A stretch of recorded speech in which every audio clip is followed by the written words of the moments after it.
हाय बेचारी बहू। सरिता की शादी एक अच्छे परिवार में हुई है।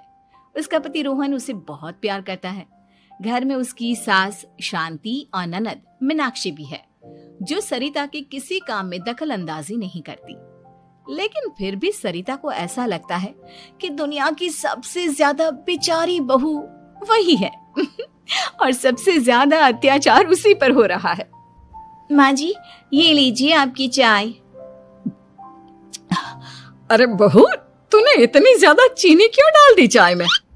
हाय हाय माँ जी, मैंने तो उतनी ही मीठी बनाई है जितनी मीठी आपको पसंद है। माँ जी, आपको तो मेरे हाथ की चाय अच्छी ही नहीं लगती। जब देखो कुछ न कुछ कमी निकाल ही देती हो। अरे बहू, तू एक बात के पीछे ही पड़ जाती है।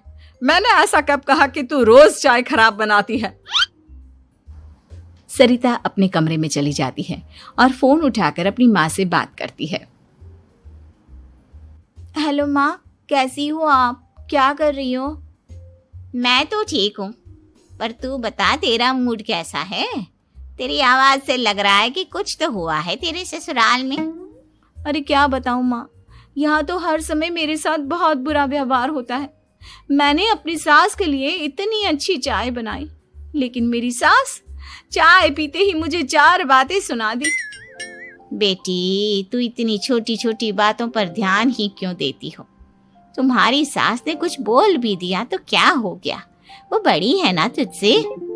माँ ने इतना समझाया, लेकिन इस बात का सरिता पर कोई असर नहीं हुआ।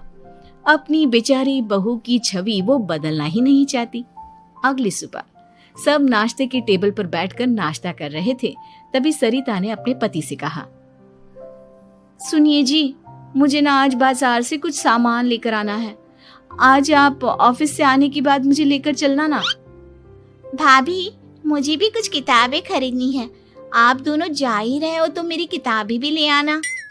लो, अभी तो बात ही की है बाजार जाने की, तो एक फरमाइश आ गई।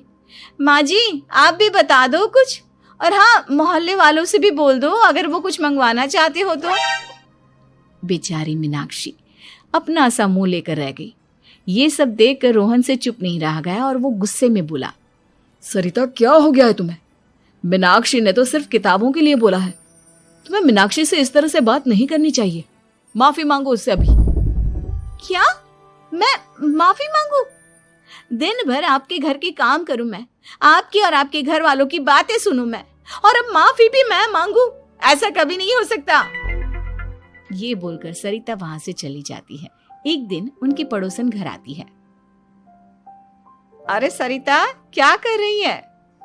और क्या करूंगी भाभी जी, बस घर का काम ही कर रही हूँ। आप बताओ कैसे आना हुआ? अरे मैं तो तुम्हारा हालचाल पूछने आई थी, लेकिन तुम तो बिजी लग रही हो। कोई बात नहीं, मैं बाद में आ जाऊंगी। और क्या करूं भाभी जी, जब से शादी होकर आई हूँ ना, बस काम ही कर रही हूँ। और इस घर में ना कोई मेरी कदर नहीं करता। पति है जो बस घर से ऑफिस, ऑफिस से घर। ननद को तो कॉलेज से फुर्सत नहीं। बची सास तो उनका सारा समय मेरी गलतियां निकालने में लग जाता है। अरे ये क्या कह रही हो सरिता? तुम्हारी सास तो पूरे मोहल्ले में तुम्हारी तारीफ करती फिरती है कि तुम बहुत अच्छी हो, पूरा घर तुम्ही ने संभाल रखा है। हाँ तो क्या हुआ, इसमें गलत क्या कहती है? सच्ची तो कहती है। मेरी मर्जी के बिना इस घर का पत्ता भी नहीं हिलता। शाम को जब रोहन घर आया तो उसने सबसे कहा, कल हम सबको मौसी जी के घर जाना है। उनकी बेटी की शादी है। सब अपनी अपनी पैकिंग कर लो, सुबह होते ही निकल जाएंगे। और सरिता, तुम कान खोलकर सुन लो, वहां जाकर किसी की बुराई भलाई शुरू मत कर देना, नहीं तो मुझसे बुरा कोई नहीं होगा। हाय हाय जी, आप तो ऐसे कह रहे हो जैसे मैं सुबह शाम सबकी बुराई करती फिरती हूँ। आज तक कोई कह नहीं सकता कि मैंने किसी की पीठ पीछे किसी के बारे में कोई बुरी बात बोली हो तो। अरे बस बहू, बात को और ज्यादा आगे मत बढ़ा। हमें सब पता है तू हमारे साथ क्या व्यवहार करती है। ये बात घर तक रखना, शादी में किसी को कुछ मत बोलना, नहीं तो सब कहेंगे कि शांति की बहू कितना बोलती है। हाँ हाँ, सब कुछ तो मैं ही बोलती हूँ ना। आप लोग तो हर समय फूलों की बारिश करते रहते हो मेरे ऊपर।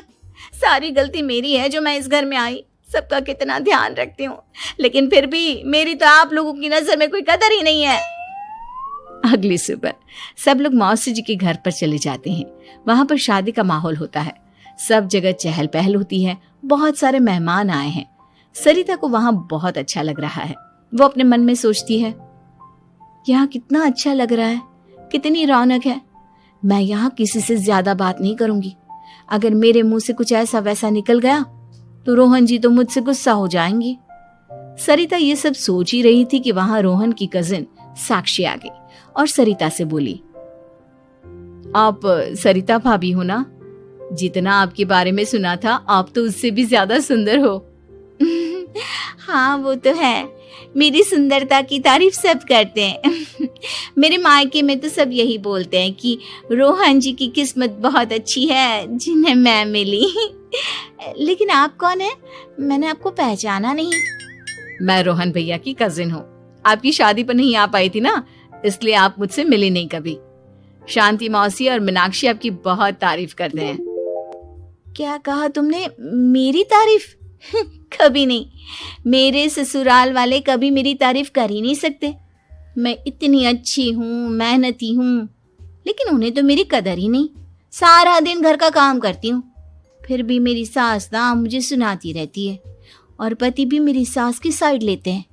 ना कभी बाहर ले जाते हैं ना कहीं घुमाने। अगर घुमाने के लिए कभी बोल भी देना तो उनकी बहन बीच में आ जाती है। मैं कैसे रह रही हूँ उस घर में ये मैं ही जानती हूँ। सरिता की ये बातें सुनकर साक्षी को बड़ी हैरानी हुई। अब वो हर किसी के सामने अपनी बढ़ाई और ससुराल वालों की बुराई करने लगी। रोहन और शांति को सरिता पर बहुत गुस्सा आया, लेकिन वो चुप रहे। अगले दिन जब वो अपने घर पर आए, सरिता, तुमने क्यों सबके सामने मेरी इज्जत का तमाशा बनाया? तुमसे बोला था ना कि चुप रहना। अजी ऐसा भी क्या कह दिया मैंने जो इतना भड़क रहे हो? तुम जहां जाती हो अपना रोना शुरू कर देती हो, कभी किसी दूसरे की बात ही नहीं सुनती, बस अपनी कहती रहती हो। तुमने सबके सामने हमारा तमाशा बनाकर रख दिया है। हे भगवान, मुझे अपने पास बुला ले। जिस घर में मेरी कदर ही नहीं उस घर में मेरा क्या काम? अरे क्या करूंगी मैं यहाँ रहकर? जो भी आता है मुझे सुनाकर चला जाता है। मैं तो किसी से कुछ नहीं कहती। सीधी सादी बहू मिल गई है ना सबको, तो जो जी में आए वो करो।